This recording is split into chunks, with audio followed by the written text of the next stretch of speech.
ማርያም ሲባል ቅር የሚለው ወንድሜ ኢየሱስ አፉን የፈታው ማርያም እያለ መሆኑን ላስታውሰው እወዳለሁ። መቼም ለዚህ ጥቅስ እንደማትጠይቀኝ ተስፋ አድርጋለሁ። ኢየሱስ ሲባል ቅር የሚልሽ እህቴ ማርያም ከሰማይ ሰምታ ለልጇ ያወጣችው ስም ኢየሱስ እንደሆነ ላስታውስሽ እወዳለሁ። በእርግጥ ድንግል ማርያም ኢየሱስ ብላ ብትሰይመው ስሙን ለመጥራት ግን አንድ ቃል አልበቃት ብሎ ተቸግራ ነበር። ገና በሆዷ ውስጥ እያለ ወደ እርሱ ስትጸልይ ነፍሴ ጌታን ታከብረዋለች፣ መንፈሴም በአምላኬና በመድኃኒቴ ሐሴት ታደርጋለች ስትል ሰማናት። ልጇ ከሆዷ ሳይወጣ ከልጇ ጋር ንግግር የጀመረች እናት እንዴት ያለች ናት! ወደ ሆዷ ራሷን ዘንበል አድርጋ ጌታዬ አምላኬ መድኃኒቴ እያለች የምትጣራ እናት አይታችሁ ታውቁ ይሆን? በሆዷ ውስጥ ዙፋኑን ለዘረጋው ንጉሥ ጸሎት የምታሰማ እናት እንደምን ያለች እናት ናት! ከወለደችው በኋላስ ማን ብላ ጠርታው ይሆን? ገና ሕፃን ሳለ ምን ብላ አቅፋ አስተኝታው ይሆን? ምን ብላ አስመገበችው? የልደት መዝሙሩን እሹሩሩ ብሎ የሰየመው ቅዱስ ኤፍሬም ድንግል ማርያም ልጇን ምን እያለች ታስተኛው ይሆን ብሎ በእርሷ ቦታ ይጨነቃል። በእርሷ አንደበት ሆኖ እንዲህ ሲል ወደ ልጇ ይዘምራል። አንተ ምንጭ ሆይ ለአንተ ለማጠጣት የጡቶችን ምንጭ እንዴት ልከፍታቸው ይቻለኛል?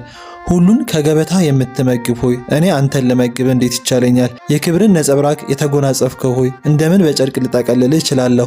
ለአንተ እንዴት ያለ የማባበል ዜማን ላዜምልህ እችላለሁ? እንደ ማንኛውም ሕፃን ለአንተ ሹሩሩ ብዬ እንዳልዘምርልህ እንደ ማንኛውም ሰው ተራ ልደትን የተወለድ አይደለም። ጽንሰትህ አዲስ ነው፣ ልደትህም ተአምር ነው። በመንፈስ ካልሆነ ለአንተ ሊዘምርልህ የሚችል ማን ነው?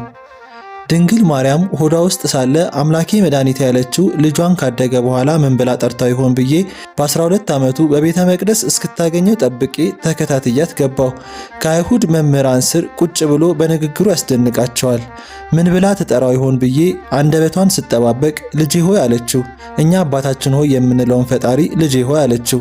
ድንግል ማርያም ለልጇ የሚበቃው ስም አታለት ነበርና እርሱን የምትጠራበት ብዙ ስም ነበራት። በእናቶቻችን ማን ብዬ ልጥራው ስምህ ዜማ ድንግሊቱ ተጨንቃለች። ማን ብዬ ብጠራ ይሻለኛል? ልጄ ብዬ ልጥራ? ወንድሜ ልበልህ? ሙሽራይስ ብዬ ልጥራ? ጌታዬስ ልበልህ? ከዳዊት ቤት እንደመሆኔ እህትህ ነኝ። ስለ ጸነሱ እናትህ ነኝ። ስለ ንጽህና ሙሽራህ ነኝ። መድኃኒቴ ነህና ባሪያና ልጅህ ነኝ። አምላኬ ጌታዬ መድኃኒቴ ልጄ። ማርያምና ኢየሱስ የሚሉት ስሞች ወንጌላውያን ሁለት ጎራ ይዘው የተጣሉባቸው ሳይሆኑ በምናከብረው ወንጌል ላይ አብረው የተጻፉ ስሞች ናቸው። ኢየሱስ የሚለው ስም ከድንግል ማርያም አፍ በፍቅር የሚፈስ ጥዑም ስም ነበረ። ማርያም የሚለው ስም ደግሞ ኢየሱስ ከሰው ልጅ ሁሉ በላይ በእናት ፍቅር ሆኖ የጠራው ጥዑም ስም ነው። የልጇ ስም ሲጠራ የምታዝን ማርያም፣ የእናቱ ስም ሲጠራ የሚናደድ ኢየሱስ የለም።